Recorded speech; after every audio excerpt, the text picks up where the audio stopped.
자, 제2절 주거 침입의 죄입니다. 자, 먼저 노트를 보면, 자, 주거 침입의 죄에는 주거 침입죄, 퇴거불응죄, 특수주거 침입죄, 주거 신체 수색죄 이 네 가지 죄가 있습니다. 이 네 가지 죄 모두는 미수처벌 조항이 있다는 것을 꼭 숙지해 두시면 됩니다. 자, 그러면 다시 규제를 봐서요. 자, 주거 침입죄의 보호법익은 그 주거를 지배하고 있는 공동생활자 모두의 사실상의 평온이다. 이것을 사실상의 평온설이라고 하는데, 이 사실상의 평온설이 오늘날의 다수설 판례입니다. 자, 과거에는 이런 견해도 있었습니다. 주거권설. 이 주거권설이라는 개념은 우리가 70년대, 80년대까지만 하더라도 가부장적 사회였잖아요. 그래서 아버지 말이 대빵이었잖아요. 그렇죠? 그래서 민법에서 호주라고 하는 개념이 없어진 것도 뭐 얼마 되지 않았습니다. 그때까지만 하더라도 이 주거권설을 취하는 견해가 있었는데, 오늘날에는 세상이 많이 바뀌었기 때문에 이 주거권설을 취하고 있는 학자는 없고요. 거의 대부분이 평온설을 취하고 있다. 이렇게 봐두시면 되겠습니다. 말씀드렸듯이 미수처벌 조항이 있고요. 그리고 우리 판례는 미수처벌 조항을 두고 있기 때문에 침해범이다. 이렇게 해석을 하고 있죠. 자, 판례 보시게 되면 주거침입죄는 사실상 주거의 평온을 보호법익으로 한다. 이거 꼭 알아두세요. 자, 그래서 평온 동그라미 치시고, 밑에 권한을 갖고 있는가 하는 것은 범죄 성립을 좌우하는 것이 아니다는 거죠. 권한설이 아닙니다. X.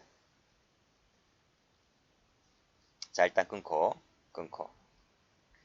자, 평소에 그 건조물에 출입이 허용된 사람이라 할지라도 그 주거에 들어가는 것이 거주자, 관리자의 명시적, 추정적 의사에 반해마도 불구하고 들어갔다면 뭐가 된다?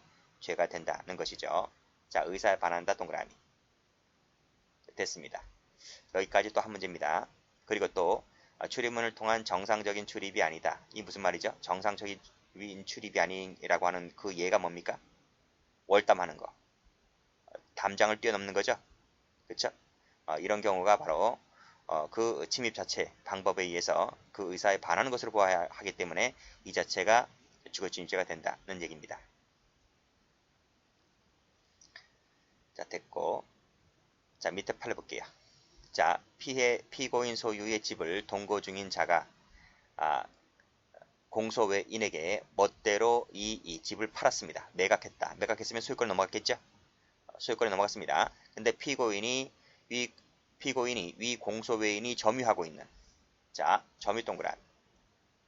그러면 이 공소외인이 점유자가 되는 거죠. 그렇죠? 점유하고 있는 그 주거에 들어갔다면 이 점유자의 사실상의 평온을 해쳤기 때문에 죄가 된다는 내용의 판례입니다. 그러니까 소유권이 있다 없다가 중요한 게 아니에요. 사실상의 평온 자체를 보호해 주느냐가 중요한 것이죠. 자, 밑에도 보면 비닐하우스의 소유권이 피고인에게 있다 손치더라도 피해자가 이 비닐하우스를 점유받아 하고 있잖아요. 그랬다면 이 점유를 보호해 줘야 한다는 것이죠. 아무리 소유자를 하더라도. 근데 소유자가 어떻게 했습니까? 함부로 이 비닐하우스 열쇠를 손괴하고 들어갔기 때문에 이것이 이 주거침입죄가 된다는 것이죠. 자, 밑에도 건물에 대한 경락허가 결정이 당연 무효할지라도, 그쵸? 경락이 무효이든 아니든 간에 이 건물의 점유가 경락인에게 이전됐다고요. 그러면 경락인은 이 점유권자가 되는 거죠. 그쵸? 따라서 이 점유권자의 점유를 보호해줘야 하기 때문에 건물 소유자인 피고인이 들어갔다면 죄가 된다는 내용의 판례입니다. 됐고, 전부 다 출제가 된 판례들입니다. 출제가 전혀 안 된 판례가 아니고 출제가 된 판례들이기 때문에 문제집 가면 다 나와 있습니다. 숙지해 두시고요. 자, 그러면 주거침입죄 법조문 갑니다. 주거침입죄 법조문은 상당히 중요한 조문입니다. 일단 체크하시고요. 자, 사람의 주거, 관리하는 건조물, 선박, 항공기, 점유하는 방실입니다. 외워두세요. 주거, 사람의 주거, 관리하는 건조물, 선박, 항공기, 점유하는 방실에 들어갔을 때 주거침입죄가 됩니다. 자, 그런데 간수하는 저택은 없어요. 옛날에는 있었습니다. 아주 옛날에는 있었는데 삭제됐죠. 삭제된 지 30년 넘었습니다. 95년도, 96년도에 삭제됐으니까 꽤 오래됐죠. 간수하는 저택은 없다. 자동차도 없습니다. 자동차는 저 뒤에 다른 조문에서 나올 겁니다. 없습니다. 두 가지. 자, 중요한 것이 또 있는데, 자, 이 지금 사람의 주거 관리하는 건조물 선박 항공기 점유하는 방실이라 했잖아요. 그쵸? 이 객체와 똑같은 조문이 이 퇴거불응죄와 특수강도죄에는 퇴거불응죄와 특수강도죄는 주거침입죄와 똑같았어요. 이 객체가. 자, 그런데 최근에 법이 개정됐습니다. 법이 개정되어서 야간주거침입절도죄와 특수절도죄에 이 부분이 개정됐습니다. 개정되어서 옛날에는 달랐는데 지금 이 야주절과 특수절도가 똑같아졌다.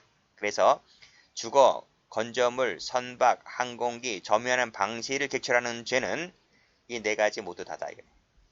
퇴거불응, 특수강도, 야주절, 특수절도 이 네 개의 죄가 주거침입죄와 객체가 똑같다. 라는 것을 알아두시고요.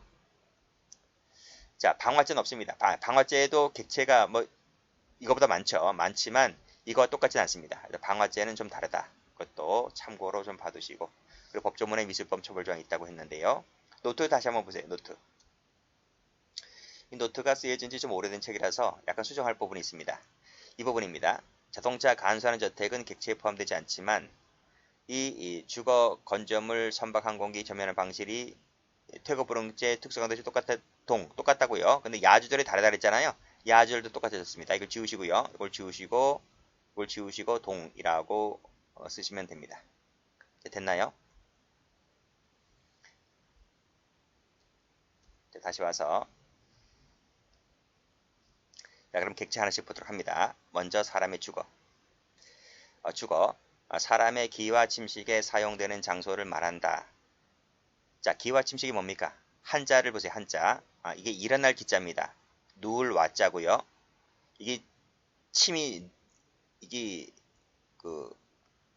벨침자잖아. 그쵸? 그러니까 잔다 이거지.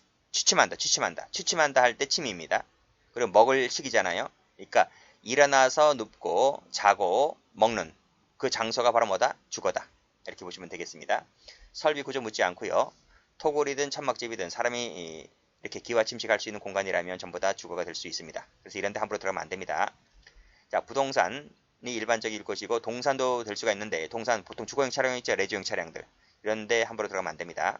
별장, 계속적 일시적 불문하고 현존할 것도 요하지 않습니다. 그래서 빈집도 함부로 들어가면 주거 침식가 될 수가 있습니다. 2번이 중요하죠. 2번 체크 한번 해보세요. 소유관계 묻지 않습니다. 즉, 이 한자 읽을 줄 아세요? 차가입니다. 차가. 빌차자. 보통 임대차 할 때 이 차자를 씁니다. 그렇죠? 전세라든지 월세 이러한 거 묻지 않습니다. 이런 데 들어가면 집주인이 이런 데 들어가면 주거 침입죄가 됩니다. 그리고 적법, 부적법을 묻지 않습니다. 부적법 밑줄 자. 이게 무슨 말이냐면 무허가 건물이라 할지라도 또는 임대차 계약이 끝났어요. 계약이 끝났는데 새 들어 사는 사람이 방을 빼지 않습니다. 빼지 않은데 건물주가 함부로 문 따고 들어가면 이것이 주거침입죄가 됩니다. 그런 의미에서 이게 부적법을 묻지 않는다고요. 적법, 부적법 묻지 않는다. 됐나요? 관련된 판례가 즉 임대차 관련해서 임대차 종료 후 관련해서 이런 판례가 뒤에 나올 겁니다. 자, 범위를 볼게요. 자, 주거 자체를 위한 건조물 당연히 이 범위에 포함되죠. 부속물 포함됩니다. 위요지도 포함됩니다. 위요지 판례 있습니다. 위요지. 자, 밑에 보시게 되면 자, 판례 1번에 보시면 자, 두 번째, 세 번째 줄에 주거라 하는 것은 가옥 자체 뿐만 아니라 그 위요지를 포함한다. 빨간색으로 위요지 동그라미. 한자 읽을 줄 아시나요? 한자? 이게 에워쌀 위고 둘을 요자입니다. 여러분 저거 할아버지 할머니가 이제 여러분 요즘 그런 말 잘 못 들을 거예요. 그 허리띠를 할아버지 할머니가 뭐라 부르는지 아세요? 요대라 불러요. 요대. 그 요대가 이제 이 몸통을 둘러싼다 이거 둘러싼다. 띠 대자 그쵸? 그래서 이 위요제라고 하는 것은 본체를 둘러싼 지역 이것을 위요제를 하는데 자 노트를 펴보시면 자 이 부분이죠. 여기 집이잖아요. 우리 가정집 그쵸? 가정집이 있고 이 가정집 옆으로 이렇게 울타리를 치잖아요. 뭐 담장을 쌓는다든지 뭐 대나무를 심는다든지 그쵸? 아니면 뭐 철쭉을 심는다든지 해가지고 이 옆집과 공간을 시골 가면 많이 있죠. 시골 가면 이 시골 가면 옆집 자기네 집 주위로 이렇게 담장을 둘러싸는데 둘러쌀 때 이 본체와 담장 사이에 있는 이 빗금친 부분 이 부분 이 부분을 뭐라 불러요? 이 부분을 위요지라 불러요. 그래서 A라는 도둑놈이 이 담장을 뛰어넘어서 본체에 들어가지 않고 이 마당에 들어왔다 하더라도 이것이 위요지라는 공간에 들어왔기 때문에 이것이 주거침입죄가 될 수가 있는 거예요. 의사에 반해서 들어갔다면. 그쵸? 자, 위요지 개념정에 나와 있는데 이것은 판결유지 나오니까요. 판결유지를 통해서 보도록 하겠습니다. 자, 됐고. 자, 정원. 보통 우리가 말하는 정원이 이제 위요지가 되는 거죠. 정원 말고도 계단, 복도, 지하실 다 위요지로 봅니다. 자, 주거는 타인의 주거를 말한다. 타인 밑줄자. 가족이라 할지라도요. 그 공동생활에서 이탈을 하잖아요. 그치? 그러면 이 주거침입죄의 주체가 될 수 있는 거예요. 이탈한 자도 된다. 이탈한 자도 범죄 목적으로 주거에 들어가면 주거침입죄가 될 수가 있다. 별거 중인 남편이 있죠. 그 다음 가출한 자식 있죠. 이런 사람들도 절도 목적으로 아버지 집에 들어가서 갔을 때 주가 될 수 있다는 논리인데 아주 옛날에 사법시험에 나온 적도 있죠. 자, 그런 취지로 봐두시면 될 것 같고. 자, 팔려 볼까요? 갑은 수일 전에 2차례에 걸쳐서 강간했다. 또 강간하려고 집대문을 열고 몰래 들어갔다. 그래서 을려가 거주하던 방 사이의 좁은 통로에서 엿보다가 발각되었다. 갑의 지책은 뭘까요? 합니다. 강간죄 부분을 일단 논의를 하고 주거침입죄가 될 수 있느냐의 부분인데 판례 1번에서 위요지 포함된다 그랬죠. 그 위요지에 해당되는 공간이 꺽쇠 2번에 좁은 통로다는 거죠. 이 부분이 위요지 공간이기 때문에 주거침입죄가 된다는 판례입니다. 기수 처리했습니다. 그렇죠?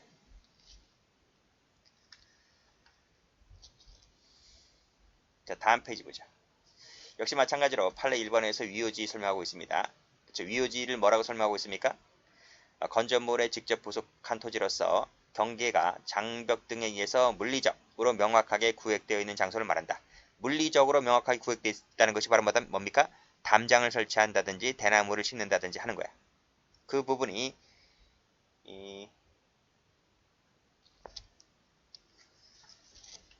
뒤에 나옵니다. 저쪽 한 페이지 넘어가 볼까요? 넘어가 보면 자, 여기 나와 있죠. 그렇죠? 여기 위요지라 하는 것은 그랬습니다. 그래서 외부와의 경계에 담 등을 설치하면 됩니다. 그래서 담에다 동그라미 치시고. 그렇죠? 그 토지가 건조물에 이용되고 또 외부인이 함부로 출입할 수 없다는 점이 객관적으로 드러나야 된다. 그게 바로 담장 설치하는 거란 말이에요. 그러나 관리자가 일정한 토지와 외부 경계에 인적, 물적 설비를 갖추고 외부인 출입이 제한되어 있다 손치더라도 이 토지에 인접하여 그 건조물로서의 요건을 갖춘 구조물이 존재해야 되는데 담장처럼 존재를 해야 되는데 존재를 하지 않아요. 그랬다면 이것은 위요지가 될 수가 없다는 것이 판례입니다. 그 건조물이 구조물이 존재하지 않는다는 그 예가 뭐냐면 그게 바로 공터입니다. 공터. 우리 놀이터 있지, 놀이터. 어린이 놀이터. 그 놀이터라는 공터가 지금 어떤 담장을 설치해서 외부와의 출입을 막고 있지는 않잖아요. 건조물로서 요건을 갖추고 있는 구조물이 존재하지 않잖아요. 그래서 이 공터에 들어갔다는 것은 뭐다? 주거침입죄가 되지를 않는다는 거예요. 이해되시죠? 그렇게 보시면 되겠습니다. 그 판례가 다음 페이지 가면 나와 있어요. 여기 보시면 3번 판례입니다. 자, 건조물 이용에 기여하는 인접한 부속 토지라 하더라도 인적, 물적 설비 등의 구획 내지 통제가 없다는 거야. 파란색으로 없다 세모. 그래서 쉽사리 넘나들 수 있을 정도가 된다면 이것은 객체가 되지를 않는다. 그게 바로 마지막에 나와 있는 공터다. 이렇게 세모 치시면 됩니다. 역시 인적, 물적 설비가 없죠? 없다. 누구나 쉽사리 자유롭게 드러날 수 있는 것이라고 한다면 죄가 되지 않는다는 판례입니다. 이해되시죠? 됐습니다.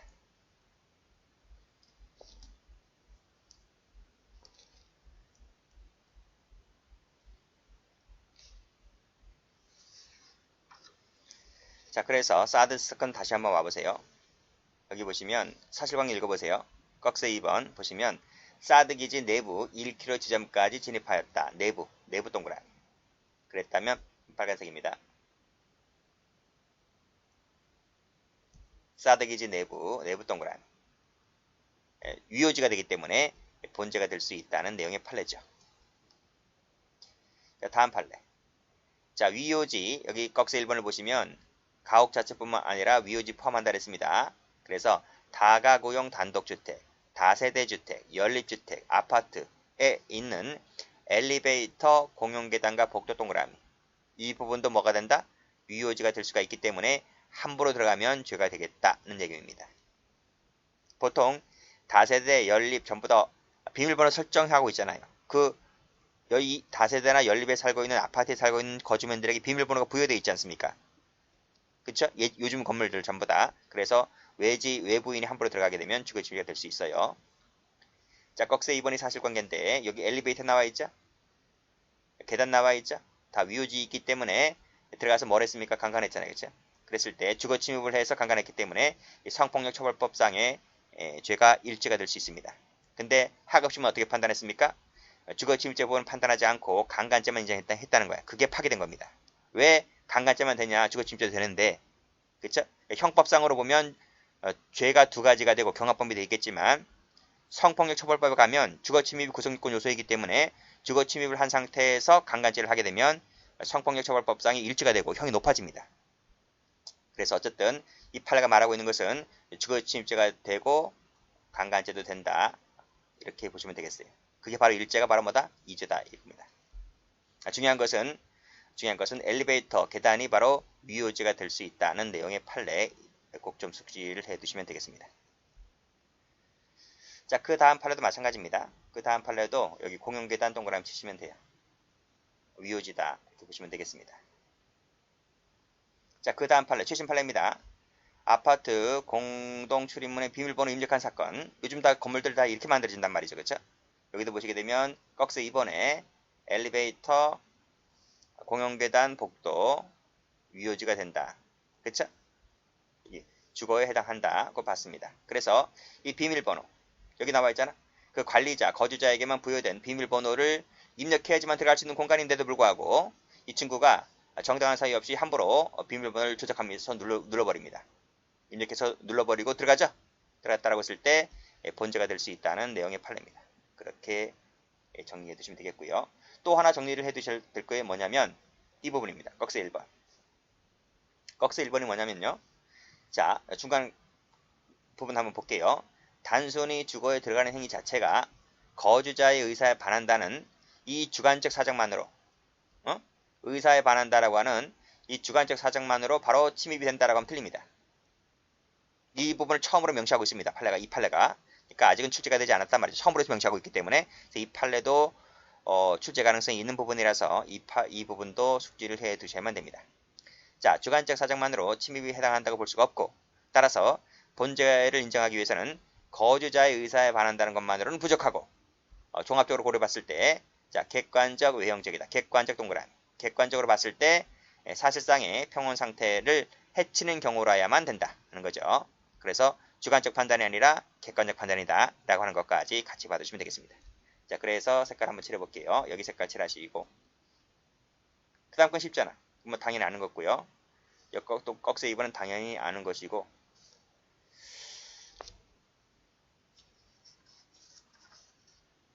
자, 됐습니다. 자, 다음 페이지 한번 가볼게요. 다음 페이지 OX 판례 한번 보겠습니다. 자, 건조물 나와 있죠?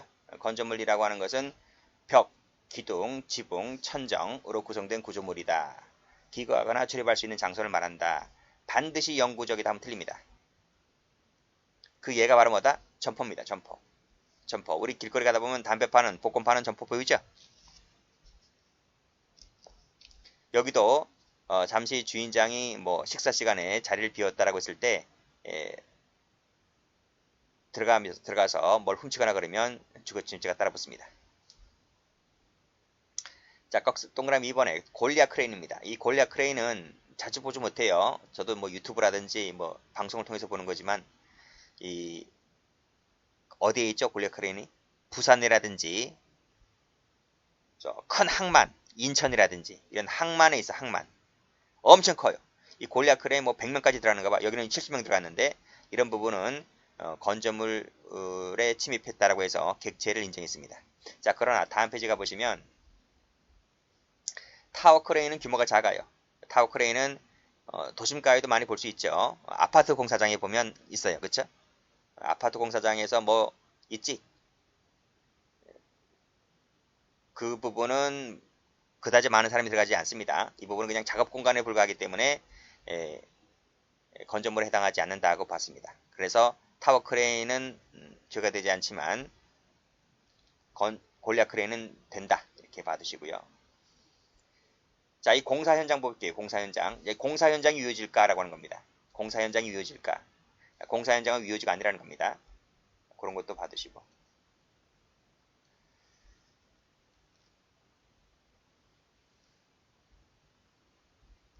다시 올라가서 소독시설 될까? 소독시설. 된다는 겁니다. 소독시설. 자, 이 판례가 출제가 된 적이 있는데요. 이 판례 한번 볼게요. 노트에 나와 있을 겁니다. 자, 이 부분입니다.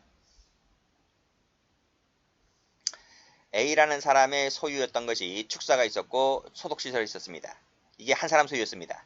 근데 보통 이 축사를 운영하는 사람들은 전부 다 대출받아서 이 소 사료를 사오고 막 하잖아요. 그치? 그래서 이 돼지를 키우거나 소를 키우는 사람들은 전부 다 빚을 많이 졌단 말이죠. 근데 이 사람이 빚을 못 갚았어. 그래서 이 축사가 경매로 넘어갔어. 이 축사 건물이 경매로 넘어가서 B라는 사람의 소유가 됐습니다.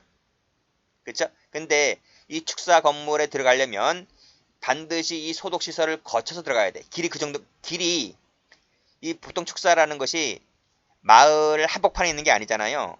그치? 옆에 뭐 분뇨, 냄새도 막 나기 때문에 마을 사람들이 살고 있는 그 공간이 아니라 그 산골짜기에 있는 한적한 외딴 곳에 지어진 데가 많아요. 그래서 이 축사 건물로 들어가려면 길이 뭐 여러 군데 나 있으면 좋은데 길이 외통수에 걸렸어. 그러니까 길이 한 군데밖에 못 출입을 한단 말이죠. 그래서 이 B라는 사람이 축사 건물을 경매받아 낙찰받았지만 이 축사 건물로 들어가기 위해서는 반드시 이 소독시설을 통해서 갈 수밖에 없는 거예요. 근데 이 A라는 사람이 이 소독시설을 통해서 들어가는 부분을 허락을 하질 않아요. 근데 이 사람은 들어갈 수밖에 없거든. 근데 둘이 어떻게 하든지 합의를 봐서 뭐 소독시설도 같이 팔든지 해야 되는 것인데 합의가 안 났습니다. 근데 어쨌든 B라는 사람은 강제적으로 무단 출입을 해서 자기가 경락받았던 이 축사 건물로 들어갔다는 거지. 판례가 뭐라 그럽니까? 죄가 된다. 새로운 동의를 받아야 되는데 새로운 동의 못 받았고 의사반에서 들어갔기 때문에 죄가 되겠다. 이렇게 본 것이 판례입니다. 자, 보겠습니다. 자, 피해자 소유 축사 건물과 부지를 이미 경매에 받았다. 그렇죠? 그래서 매수한 사람이 위 부지 바깥에 있는 소독시설을 통로로 삼아 무단 출입을 했다 했을 때 이 소독시설은 객체가 된다. 그래서 본죄를 인정했다는 것이죠. 자, 화단을 설치했다. 수목을 식재했다. 이것은 위요지가 될 수 있습니다. 이건 담장의 설치를 대체한 부분이기 때문에 그렇죠? 화단 설치, 수목 식재도 위요지가 될 수 있기 때문에 이것을 뛰어넘어서 들어가게 되면 본죄가 될 수 있다는 내용의 판례입니다. 자, 물탱크는 건조물이 아니죠. 그러니까 죄가 되지 않는다는 판례이고요. 자, 마지막으로 점유하는 방식을 보면 점포, 사무실, 객실, 그 다음에 용병칸도 됩니다. 용병칸 관련된 판례가 나옵니다. 자, 이 부분은 쉬웠답니다.